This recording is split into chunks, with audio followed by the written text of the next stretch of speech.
వచ్చాము. మనమంతా హిందువులం, బంధువుల నిలుగుదాం. ప్రపంచ దేశాలలో ఎక్కడున్న భారతీయులందరికీ శుభమగుగాక. సాంస్కృతిక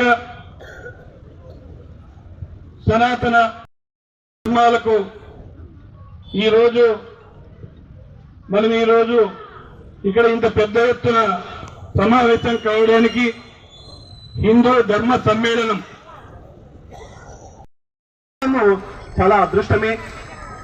హిందూ దుర్మార్గంలో మనము నిండిపోతున్నాం. హిందూ అంటే ఒక హేళన కింద అయిపోయినాం. అంటే మన యొక్క భావాలు, మన యొక్క ఆలోచనలు ఎప్పుడు కూడా మనం ఆ విధంగా కాకుండా మనతో పాటు మన కుటుంబ పిల్లలను కూడా దేవాలయం తీసుకెళ్లే విధానం మనలో రావాలి. కూడా చాలా మందిలో ఉన్నాయి. మన వ్యవస్థ ఏ విధంగా ఉందో ఒకతోడు ఆలోచన చేయండి. ఒక మమ్మీ, ఒక డాడీ, ఈ 4 మాటలతోనే మన ఫ్యామిలీ నష్టపోతుంది. అదే మామని అంకులు ఈ మన గోరంట్లలో కూడా అనేక ఆవులని హింసించి చిత్రహింస చేస్తున్నారు. దీనికి కూడా ప్రతి ఒక్కరు కంకణం కట్టి నిలబడాలని మీ అందరినీ మనస్ఫూర్తిగా కోరుకుంటున్నా.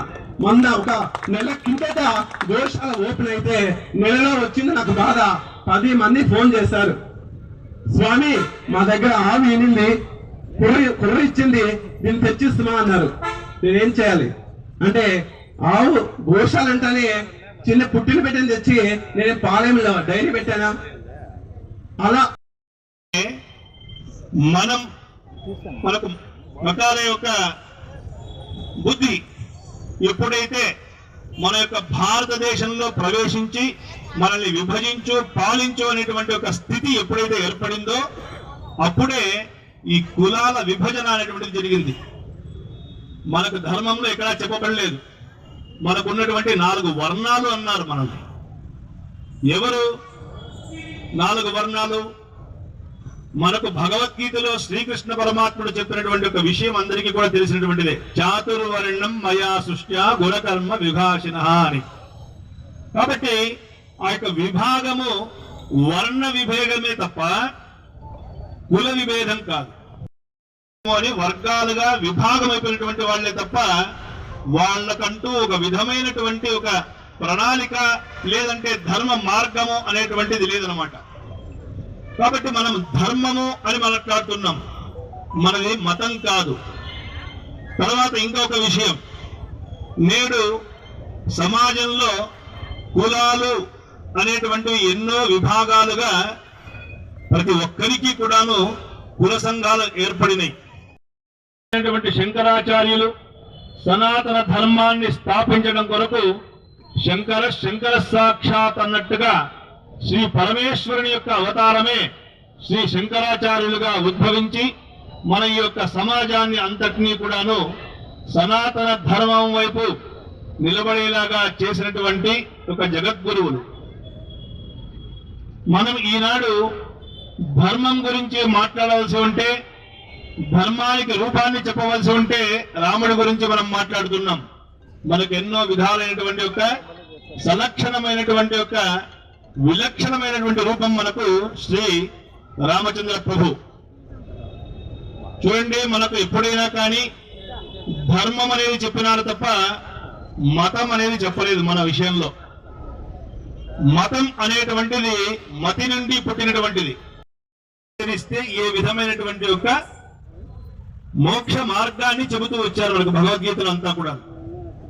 కాబట్టి 4 వర్ణాలుగా ఉన్నటువంటి వాళ్ళను ఈనాడు 4000 కులాలుగా విభజించేసి మనతో బాగా దూరం చేశారు. హిందువుల్లో ఐక్యత అనేటువంటి దానికి అవకాశం లేకుండా ప్రతి ఒక్కరూ కూడాను ఏదో ఒక కులాన్ని పట్టుకొని ఆ కులం ఒక పెద్దగా ఎవరైనా ఉంటే వాళ్లకు మనం ఈనాడు విగ్రహాలను పెట్టుకునేటువంటి ఒక స్థితికి వచ్చాము. ఏ మనకు వేదమే ప్రమాణం. బ్రాహ్మణోస్య ముఖమాసీత్ బాహూరాజన్యః కృతః ఊరు తదస్య అద్వైష్యః పద్భ్యాగం శూద్రో అజాయత. 4 వర్ణాలుగా శ్రీ మహావిష్ణువు యొక్క అవతారంలో ఉన్నటువంటి మనం దీనిని కూడాను మనల్ని ఎక్కడైతే మనం ఐక్యమత్యంగా ఉంటామో అనేటువంటి ఒక దుర్బుద్ధితో బ్రాహ్మణులు ఏమో చాలా గొప్ప విష్ణువు యొక్క ముఖం నుండి వచ్చినారు అని చెప్పేటువంటి ఒక నీచమైనటువంటి మానసిక స్థితి ఈనాడు మనకు సమాజంలో చాలా మందిలో ఉంది. పాదాల నుంచి పుట్టినారు కాబట్టి వాళ్ళు నీచులు అని చెప్పి వక్ర భాష్యం చెప్పేటువంటి వాళ్ళు ఉన్నారు. నేను నిలబడుకోవాల్సిన, మీరు నిలబడుకోవాల్సిన, భగవంతుడు నిలబడుకోవాల్సిన వాళ్ళు పాదాల మీద నిలబడతారు తప్ప తలతో నిలబడ్డు కదా. తలతో నిలబడేటువంటి వాళ్ళగానైతే వాళ్ళు చెప్పేటువంటి కూడా వాస్తవమే. కాబట్టి సమాజానికి ఎప్పుడూ కూడాను విభేదం అనేటువంటిది లేదు. ప్రతిరోజు పూజిస్తే మన బుద్ధి ఇది అవుతుంది. కాబట్టి ప్రతిరోజు మన పిల్లల్ని ఉదయం లేపితే నుదుడు బొట్టు పెట్టుకోవడం, గుడికి పంపించడం నేర్పించండి. 7 రోజు మీరు ఆ పని చేయండి, 8వ రోజు మీరు చుట్టపోనే చేస్తారు. ఆ విధంగా మన హిందూ ధర్మాన్ని కాపాడుకుందాం. మనమంతా నేను నీకు రక్ష, నువ్వు నాకు రక్ష, మన హిందూ ధర్మానికి రక్ష. జరిగిన ఒక ఘటనలో మన దేశం తరఫున సింధూరం అని చెప్పి మన వాళ్ళు యుద్ధం చేశారు. మన హిందూ ఆపరేషన్ సింధూరం అని. ఆ విధంగా హిందువులు ఎటువంటి బలమైన వాళ్ళు అవతల వ్యక్తి చెప్పారు. మొన్ననే మన సినిమా కూడా చూసాం అఖండలో.